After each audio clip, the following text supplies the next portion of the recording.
ముందు వేరే సైడ్ రమ్మని వాళ్ళు మైక్ లో చెప్పు యాడి వైపా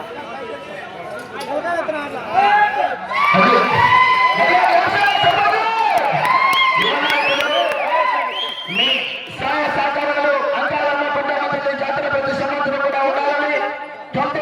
ఆహ్వానిస్తూ ఈ యొక్క కార్యక్రమానికి ఇచ్చేసినటువంటి ఈశ్వరన్న గారికి కూడా ప్రత్యేకంగా పేరు పేరుగా